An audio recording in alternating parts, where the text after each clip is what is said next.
Na emprempram no kese aka ne o my Ghana mehwe bedwam acha mehene obinfo Aaron Mike Okwe wakase chirem say o my Ghana nsase mo ne pan yakopɔ de ade bi de sika akɔ no ye ne yankase yentu ne nya sɛ de nyina ɛma abrofo nte sade da ache ɛne didi agro yi CEO Adema Ghana Gold Board Sammy Jenfia kasa chemu sa o Ghana fo nya mfaso ɛwɔ fam agudi ayetu ɛwɔ man yi mu ensɛm no pina ne ka wanyɛ sɛ onkonwa bɛsɔm mo sɛ awia pram to bɛ kase wɔ die lo ha ne nsia Echiripo enkron kasa fidie so na ye ka mo say eye prampram homo afahye ne gusu a ekɔ medofo yi ma ho ya ha ne ye nkɔ na ya fahye ba ko a emu ode pam efi sɛ eye fast trade na afi nso prampram nananom atene kunyina dwumadie yi esi o mo sere so a ya to din sɛ fast trade cultural and food festival etodwa ɛwɔ prampram ana no fiade etwa mu na hye ase a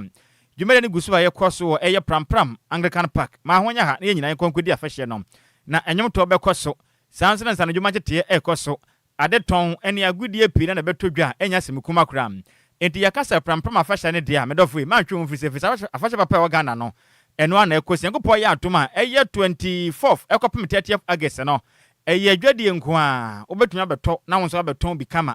na adwadie akoso ne eye everyday de bia da ya bedigwa kama ewo prampram ene ne potema enya semikuma kura no enti bo ahone yankɔ prampram afahya na se ne fise hono afahya no eno ene de pa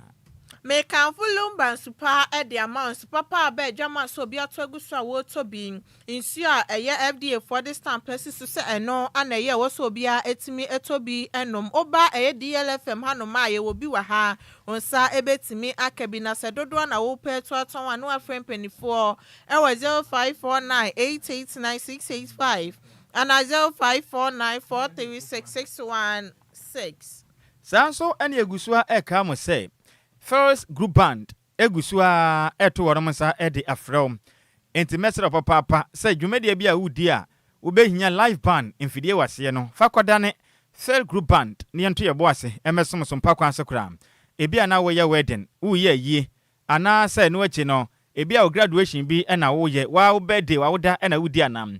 sorry programs ana dwumadie ahodo bi a wobedi a wobehia live band wase no fakodane third group band ye ba ye besom so mpa kwansom efri se ye nimfidie ne hote pa ye quality sound ye professional instrumentalist and ye quality instrumental ye ba ye besom so mpa kwanso na ye bo nso da form pass na nanom enante upe ye chi akwan a ye wotema community 22 ba roso inside honom ene wom ya homa ne 0242 965 391 0242 965 391 ana 0541 149 741 we na dwumakuo miensa su yasense we yentena se na yemfa awia pam to beka se ebono mo nkyeremu no emesemo akenkanfo benu yasin kunwa wie no edi ameje so ya wofa ose ade ya de one at Nhyiraba Kwadwo Sammy B mahutedin ene banhwerebo na otafri jamene me wofa aseba Adjoa Agyei Sikapa ye dan ye ho ye ba ye de kasebo no enkyeremu ankasa ebesemo nansa na no me wofa ase rose gold osidi ye kasebo no eye de ba dia wadama eba na nsempatie amamu nsem di ya kasebo de hinta nyina aha ne pa hontama DLFM 106.9 kasebo no nie aha ne nyina yetie DL News.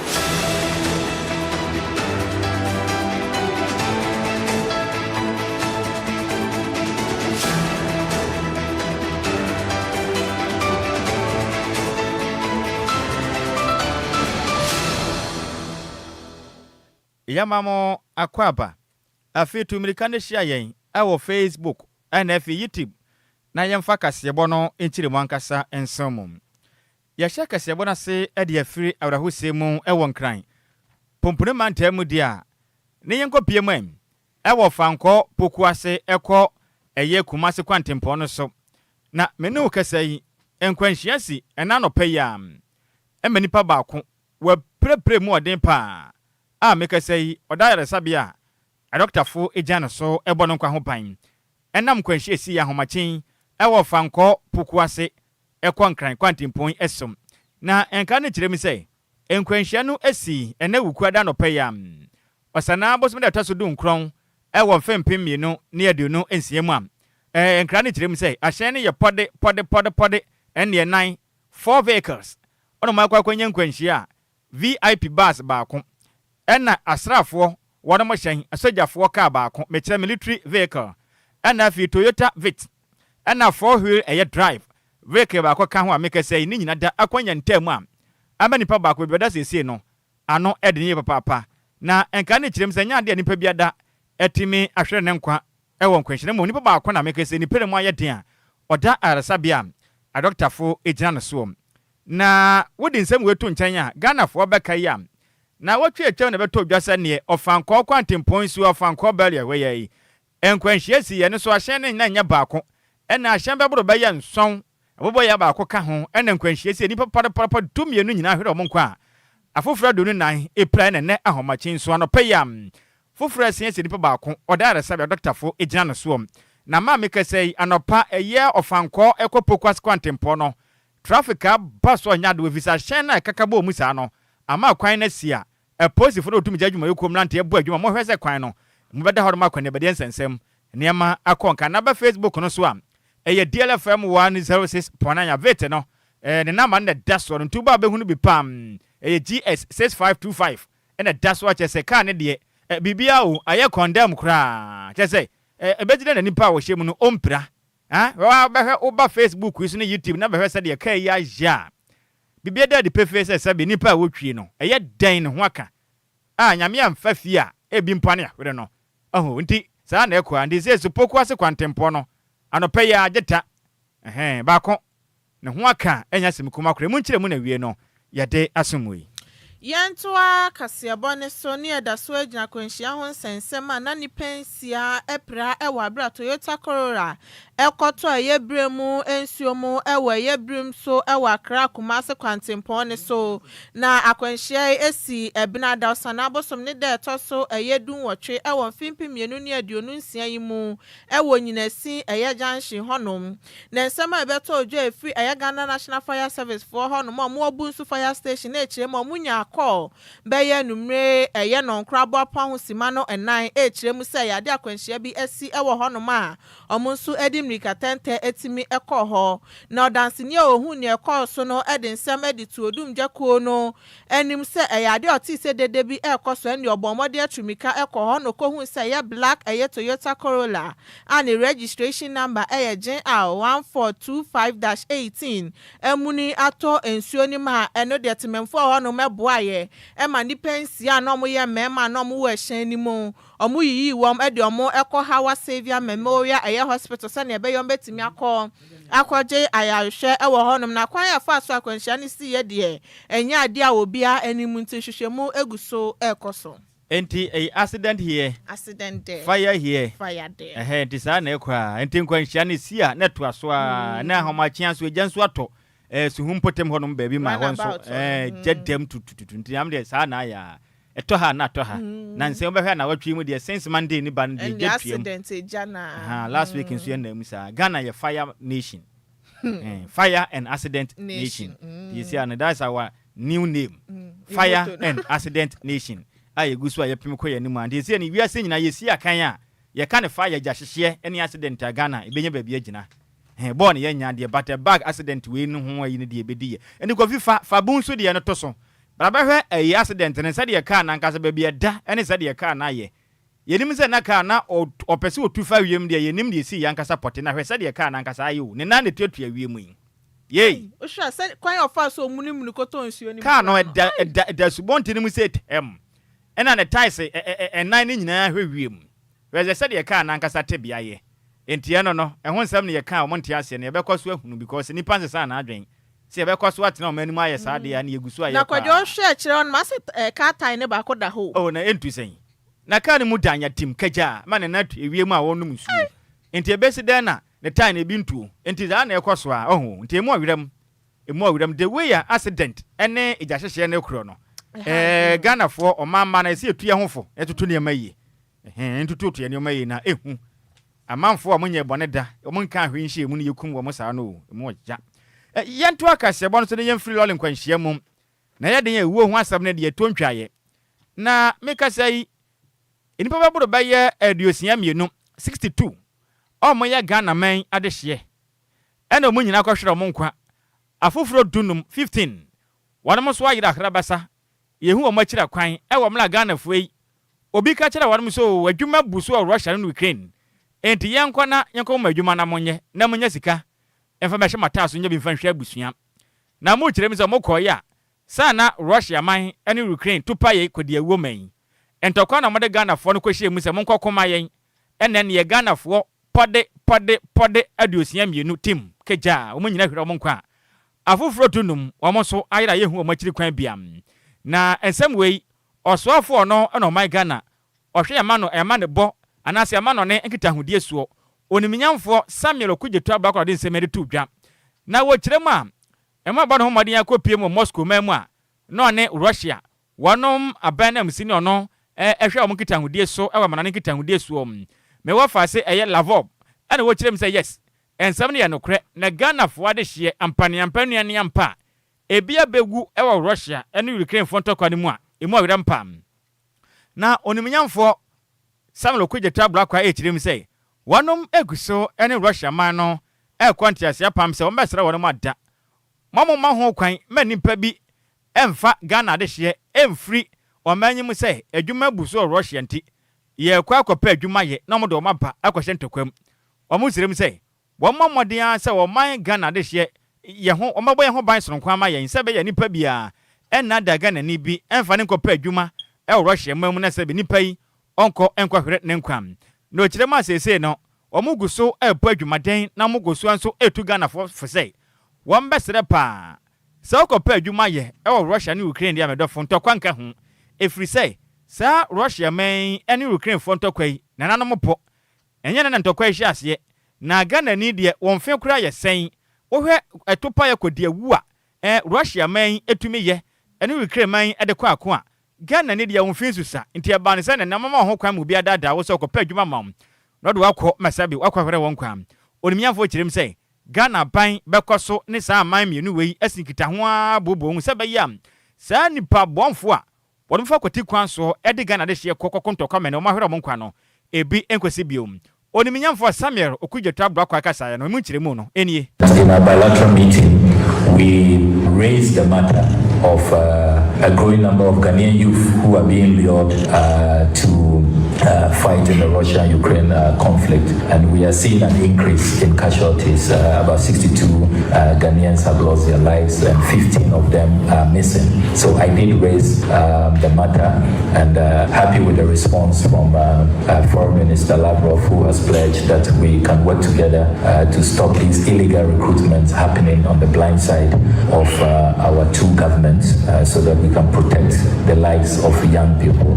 who are being lured on the front lines. So I want to assure Ghanaians back home that that matter, which is of concern to Ghanaians, how we work together to make sure our young people are protected and are safe. I have raised the matter, and I have received very encouraging response from Foreign Minister Lavrov, and we will continue to work together to stop those illegal recruitment channels so that we can protect the lives of our nationals. So overall, it's been a very, very good bilateral engagement, and I want to thank Foreign Minister Lavrov and his team. Ani a woti ye oswafo no my Ghana ohwe ye ne amanone nkitahudie eso oniminyamfo Samuel okugyetu abakwa ena mote nini Yentoa kasiebone so na kronobo akoso ewo waliwale ewo North East mantenimu ewo abra eya akronfo edi etuo ekosi eye mobile money vendor bi so ewiakete no mu chema eya ade a esi ye enra abnado sana abosom ne de toso eye dun wotwe won fimpemienu ne aduonu nsia imu beye ewiabo apa ho beye eye dubaako ekoni na eye dumienu ekoni na na chese ya ade a kronfo no ayo maadwen so mo de kronobo anomo bebo ewo honom na eye timemufo anomo honom ekasa fa de esi ye no echemu se ye owura bi ekoye mobile money vendor iho ekire se opese won transfer ska edis card na chese gu bag mu anede ma eye owura ne so mbomode non transfer enfa emano na ye mobile money vendor ne so eye na adwen so be transaction ne pe anche ana chese akronfo yi etimi epiem wo honom mo sha se so mu tutututuo ade abo eye timemfo mo ni so hu mu na ekoba se nso de anache se obi a pe baabi edi ne ti edi afa ene se ya kronfo yi eje eye bag na sika yi ewo mu edi free mobile money vendor yi ehonom na motorbike yi so a owura ya ono so eba be ye eye transaction no eba ye na eno no na otiso no eye akronfo yi ebo modern afa ye motorbike ne so edi keska no ho edi dwane ye na timemfo no echiema ya ade omunim pa se motorbike na akronfo no enefa ye san so owura na no eba be ye transfer no eye ade a auto motorbike na nsa na ade chen ye na agyen so kwa akoye sa transfer no nti omunim so owura na to motorbike ne de omuhu ye sampa eye ade akronfo no edi motorbike no etimi edwane enti emra ijahye yen na lole nkwanhia kona akronfo so gina ye so ebo ye pu age yensem ejapade enye saa send de aye die ye betu ye hofo na ye omomwa ye na bibia anya fine na in fact nkonte ya to bentum ya to akase ebo no so na ye kopie mu o man Ghana aka ne o man Ghana ma se bedwam acha mahenen obinfo Aaron Mike Okwe ode adesre ade ato o man Ghana mpenifo akebie wo manim sei obesra ye pa na sei twidi ya mpon Nyankopon bese ya dom emra wo ye amanamana hodo nyina do ye no ode ade asonku bi dom Ghana manya enna Ghana man ya faso betumi abo ye pa ne adiye na ye niam ahodo bia ayabasa ne atuma siesie ni kama na wo kire be ka ne se mineral resources efuma gudie Nyankopon de adom ye pa sa wo hwe Ghana asase yem ne ne mape firi mu ba enyadewa nanso o my Ghana kwan ye faso enya faso ne sei ye dane ne nyina ma abrofo ne betu na omu wi a ye se wutu wi a bibia ye fa ne se royalties mmatu sika na de kono na mama bibi kakra bia ye na be mpata sika e bagida hye botomu eno pe na Ghana fo eje na abrofo di sika akọ na akoyo mu manyi na odezade to dwamra National Mining Dialogue jumede to dwa ena Professor Kwei echirem sei ene mo manye papa pevisa o man ye wosika akọ gold ye bauxite ye diamond ye manganese lithium ne nyina Nyankopon de atom ye ne fan wo ye metre eye fu enso ye nya biem na o kire ma sane ma ya Ghana nya nyina kire no ya pa ye ho a ye hunu ya senem Ghana mana akoye de pafo chese ye beka ne sese bi o ye obi a se o ya ye sansani kura wa mabra sikapa wo man Ghana mu no nyina no man ye tumi mfa bi mfa anya hwe kura o kire ma ne se otu kwan kwa ma hodo bi te sei South Africa man mu a sika akọ mbetu no Ghana hanom na mo de akọ akoye mo man yi na Ghana man te age royalties sa na te eda ho te ABC dim o kire obesra Ghana mpanifo ya ne sa pe ne ye bo Ghana mebu na eba na bropa efri sei adodode Nyankopon de dom aman bi suo no o mafa so abo brapoto nanso Ghana man mu ye wani pa wo mo wanim de api wo fuma gudie atuo ho nanso Ghana mfanimfo mfasa ayi agudie yi enhwe wo mo se wo ntu da ne afra blofo na ba mo metu nko na mo maye kakra bi hye botom eno ana ekoso am o kirem se sanka eba ne sika ye de be ye adwuma ne de na se Ghana ne bi mpa ye betimi akwaje bosia ana wo mo mpese wo do sika be boa ba betimi de abehye fuma gudie atum na mbom no ye nya adwuma ma blofo nso mo ntu na Ghana ni a sika kokko apie ne kurom na kom enya kuram enti obesre efri na eko sana mo boni amiri bi atwam o man mpanifu atu abapem ne no yenya ne hu adwen na mo se sa o madwen sebe ya Ghana sika ko ne niam e wo fom no ye ne abetu ya de Japade na abo ebeda nani sebe ya Ghana ni mobrowa ebenya adwuma na o man nya sika ye betum de abo Ghana ho brante sa de bia de bakobo bosia mo no ne na wo beda yeka emu nkire mu nie fundamental that we must examine, and there is something fundamental that we must examine, and that is where we also have some advantage: gold, bauxite, diamond, manganese, lithium, oil, and those things. We should have to examine them because we, from our research, believe that is our future in this country. But if we will give it to others, foreigners, and then we will take royalties, which we describe as jikodidi, then of course we are not going anywhere, and our children will continue to suffer. We are told by the Ghana Statistics Authority, Statistical Board, whatever, that in Ghana here, our young people,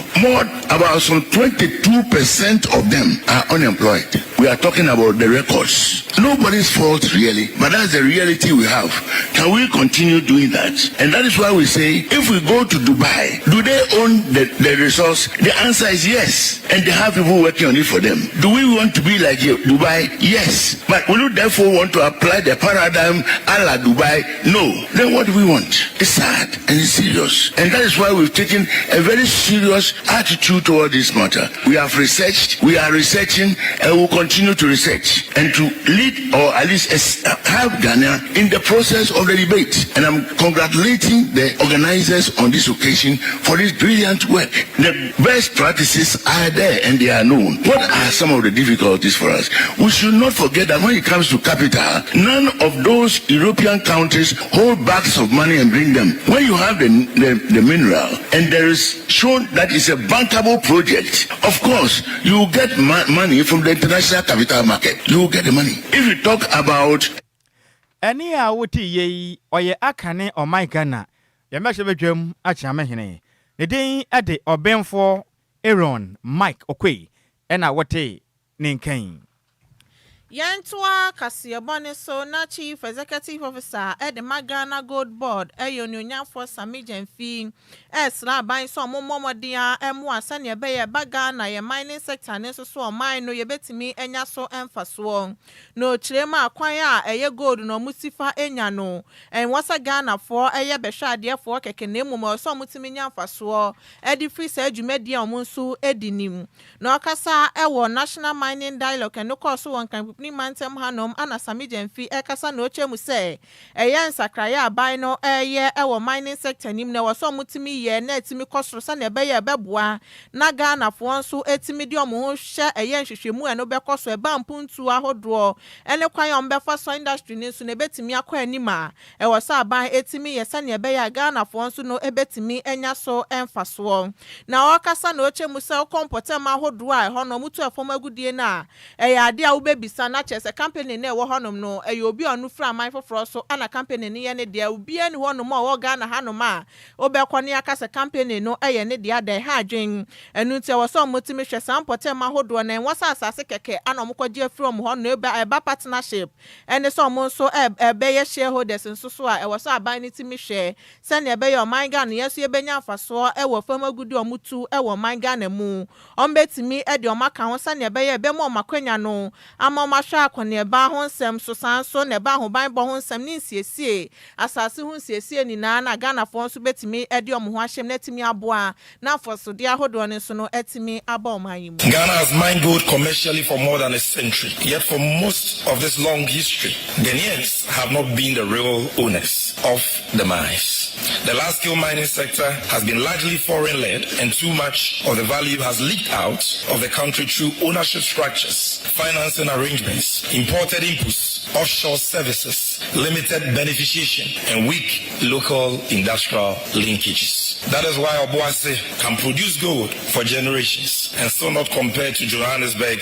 in industrial depth, urban development, economic opportunities, and what have you. This is not because Obuasi lacks resources. The state of development in Obuasi points to a truism that extraction without intentional policy does not automatically produce transformation. Mines do not build nations by accident. Nations build value through deliberate ownership, strategic partnerships, infrastructure linkages, and disciplined policy management. If we want a new story, we must own more, refine more, process more, fabricate more, and retain more. It's as simple as that. Communities must be active participants in the value chain, from exploration services and production support to logistics. Enia uti ye Chief Executive Officer at the Ghana Gold Board Nhyiraba Sammy Jenfi. Yantwa Kasiyabone so ne yefri sika consent yefi ane fanchire mu ewo my Ghana ye pay mantemu na mahebadwane edema de hia wanom ewo suhum abato mpesu aso yoniminyamfo Frank ase edu bekwen dodo abon ma ne se protozua na wakasa echiremu sei ade abako eboa ma ban bi ejere ne ho po adwumaden na nipa mpo ubobra na obi antimi anka asem bi amfa ho a na ofri so de wo ye ne ya de bia da onkuani mu kra intendo chiremu sei so obi ka setia no anese dwumade bia wo de obi ka so wanye ne yente yire ho ye ne ya ya de eboa ne pa ma de bia da otumi ko anka na brabo a obo ne dwumade a odi a osom omagana de hia mo suhum say omo ma hye betwani na onimnyamfo kyerem say ehu benya pass de bia da obenya nipa obetumi akasete adwumadi a wudie no na ahya wonkrane na ahya wode na momu no obesere say mayamfa ateatea sene wo ya miyameku magye wonkwa afre wonsam nsam bia sabia yemframa sama ne de ehu hia ne de obesere da aya na moma enum manum na mom homoden say mobetumi aka bibia ya adwenkyere kwan so a eno mobetumi ahye nipa ne nkra ne watumi ayere ne ho abo adwumaden na wasom omen sompaso na onimnyamfo kyerem say se obi kura kasetia bibia wo ya eno no boawo ne nyina so ka kabinam ka bemmo no ho pavisa sabe se wa ma ho kwan em obi ankyere na dwen amfa anamo bia wutu ne dwumade bia wudie ho a na no kyerɛ sɛ wo no waye wo ho sɛ kanka bi no so ba ne saa yemfa mu man na no so ntumi mwa mpuntu awodo ayepɛ no entimi nkɔ sɛ de ayepɛ no kram onimnyafo de sɛ ne tu dwamra na ɔde ɛsɔbɔ ɔfon a wɔde mo kɔ akosi ɛyɛ ultramodern sehum Anglican astroturf dwumadi a bɛboa pa na mebo no atumanya bia sonko a wɔnum besi akan ɛwɔ sehum ne potem ɛwɔ pie mantam na Ghana fo bɛka ya emfempe mienu ne yɛde nan abato mu no yɛbato aba ne hɔ na senior man ɛde asɔkɔ bɔfom sɛ nka kɔ akosi astroturf kama nanso o kyerɛ mu sɛ Ghana gas wɔma ma no ho kwan emesika bia na nka ɛsɛ agya okwayi de bɛyɛ adwuma no wɔma ma ne nsa nka nti ɛba ne saa na ɛma adwumadie no ɛtwe asensan yɛ no kyerɛ sɛ Nyankopɔn yɛ adoma ɔno wankasa as ne MP ne common fan ɔde ba beginem abɔ adwumade ha mesi amekese na astroturf no empenifo tumi asene kama na aboase ba mebu no potem hɔ no no womenya grupa ma base yenkosi akan kwa yenhyamudi a wobetumanya baabi akwaye no onimnyamfo Frank ɛsɛ de bɛkwen kasa ye no emu nkyeremu enie aniti assembly fo no so ase sɛ project ne kɔ hɔ no coordinating director wanye osi akwan da bia no frame no ɔkyerɛkyerɛ me aniyama mu I think sɛ was say other districts abesu hu bebesu ayen a project no abaso na project no so challenges by and obetia na video na amapo ye video sankrofo no mumonsem ma wo democracy day so when young profo na one bo wetia ujimu benya ode it is suka so bo dawase classy day I will say unya amount for criticize you based on that no oda na odwene say you have to deliver and it once a criticize yen so no Yakopon ema wo ahoden no na won so a criticize enye attempt and I threat what is say obi criticize one what threaten no and no dey and ya a BSc but you can wasem the ene ya woti ye ya mahye betwane edema de hia wonom ewo suhum abato empesua so ne den ede onimnyamfo Frank ase edu bekwen dodua podom na ne se protosua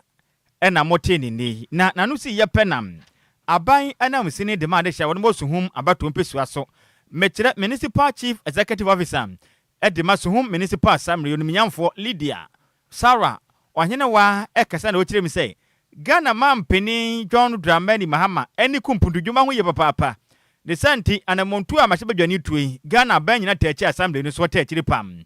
o kirema mo so bakwaso aboa se be ya mahyebadwani ne common fan na ebemensini mu no mama ho kwan na watumi de aboa na contractor ne saka sika na bra no tentem so no batuma ya adwuma ne se be ya ebosome papore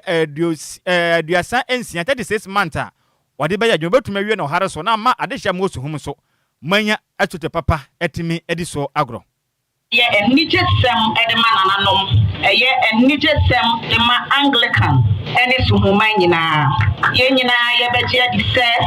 aha ye gine emra etoso mienu ni ene ye gina ha na senior honorable MP kan ye no project we ye project a eda suhuman krasu ye pa a ye nyina ye nim se ebeboa ama ye mebu no adofo a omonso waniche football ho eso etimi abawon emfaso na senior MP kan ye no project yi project a common fund ena ebehwe ama project yi jumedia ewo ha nyina akoso na as the municipal chief executive a ye nyina ye nim se eba impuntu edamas komaso ye pa enyemra impuntu ebeba ne ya prese ye de beji ye ndini ba ye bedwin suhum kan ko first ne ye hu se suhum impuntu ba eba ema ye nyina Enunti contractor enne yɛde dwumadi bɛhyɛ wo nsa megyina municipal assembly na anemu ɛhyɛ wo bɔ sɛ sania sese yɛma mpanyin his excellency John Dramani Mahama quarterly bia ɔde common fund ɛsom yɛn sɛ yɛmfa nyɛ adwuma no mehyɛ wo bɔ sɛ adwumadi bia a wobɛyɛ ha ɛne baabi a wobedu bia a wobe request sika no minsi ho kwan kra mema wo nsa Any outi ye a pine and them sinning at the Madishia. One more to whom men sin the money day, Edonimian for Lydia. Sarah or Hinawa and our taining can a man boy. Yamani Boni, Con taking a coffee or bo and a different appear mantemo a besume. Yantua Kasiabone Sony Bonremo Ewa Santimantema na Deputy Ashanti Regional Police Commando ye in charge of operations. ACP Kwame Somain Akasa Chemusa Yetememufoni no Moa Santimantemu. Mbwa Ghana Police Service Force and Yabeyombe to me Aquatia near Maboni and no sono Koso Ewa Mantem Nimu. Na ACP Ekasa Anoche Musa Baon Bible Seme Yobia Asudien and until police for edi omuhu esi wona se eye nananom ahemfo nso no etimi boa enyuma ahodo ne tememfo nyina atimi kom hu bom ombetimi aboa akon na omatimi abom agapade ene omonkwan so eho ban ewo mantanim na odin semi edi tujwa ewo maase ewo afija kwabre south eye mensninim ewo abro omode asobo fam so mo behase esi Ultramodern district eye police station ewo honom ana ACP eye Kwame Ekasa ana ochemusa police fo nko entimi enkuntia eye ne mabone no kwaso wo mantem osetememfo no anso omasea ana weda ni aya ni papa mo memprene na wo bi se menani tiese police station of me who are over this week it's better say mo memwe examen wa ya ni don sam kese pa didika DLFM mo emfa na emfa ba internet na obu bia so betumi aye bi aboa nana na akoso tentem ama bia aye pepepe no akoso ye hwe ekroye asanya MC and na monsie ni kan no nipa na just ye ye adwuma 24 hours sanya hu nyina woni no 24 hour economy be away eti here bambo for bebre ewo masia eti masia for mo bias for pa esa say any Jesus so ema maasi manfo nyina Eniya uti ye Deputy Ashanti Regional Police Commando ye in charge of operations ye ACP Kwame Somain na enwachi na mrashebedwani edema efija kwabre south onyonyamfo damata ama apianima salam ekasa ye esreti memufo mo maase ene ne mpotem ni naso amommoa ema police station project no mo ye no entimi enkoso esanse so mutimi awie project na ebebo ama hobanbo ho samso no etimi akoso ewo mantanim we get to say about some Cassia SD our Marcia. It's here throughout the history of Marcia. We get to say another day ever come. Now I'm going to so extra and this year and our for and then make up one word to make us. And then Yashimuna Yabaka to sort. For them, when they never be said, Timatia and who a year pa. O my bia ebe tu kowa na bango sem eya e wose ye ba ye ni e ko ho wo ba ye figure kwa pe south ha because say one of the fastest growing districts in Ghana ya Ashanti Region in Ghana ma so enya ni chefa and then wo ba ma si ha ya wo say DC rep ka ye no ye fienya but my high street a true and murder through her was a great year coso. Any paper pray or her. Now said that was said by one so a coso.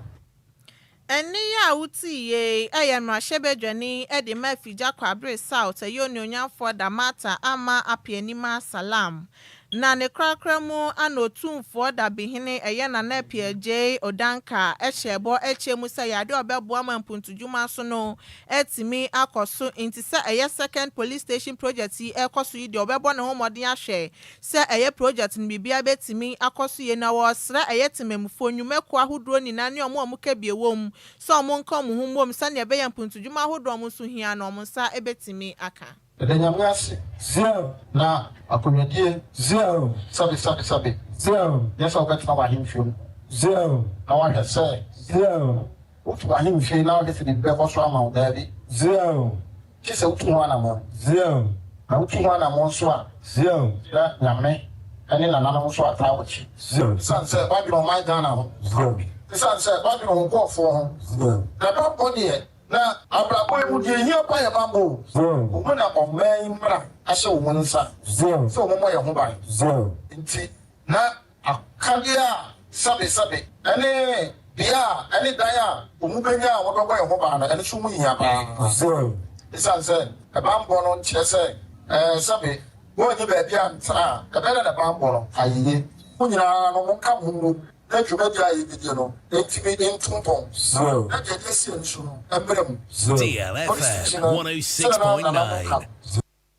Eni ya uti ye eyotumfo da behene eye nana Agyei Odanka na amanibo yensem troni samofo wibuati na different santimantemu ebesomye we ani ye gina we so na ka kasi yensa ka na we no ya de ne nyina esi ne yabunuko mu se pon na Nana Adwempahene odi asempa autosomienu eyewitness multimedia Ghana o kirem se kasebo no enjoy kasebo no live pa o Facebook no so a enya semukuma akura ma motese messages na mani na momfa nche na nse na SN network ni du baabi na obu ni pasa adre momfa nche na wate du baabi na no so no gbabre enti messages no se wo sene ne ye nkan ya meaning se emepie ha enti na esa na fache ye pam kasebo no ye de asia musemufo ne ye Miss Mabel antwi ne se mu ma ya ho fedua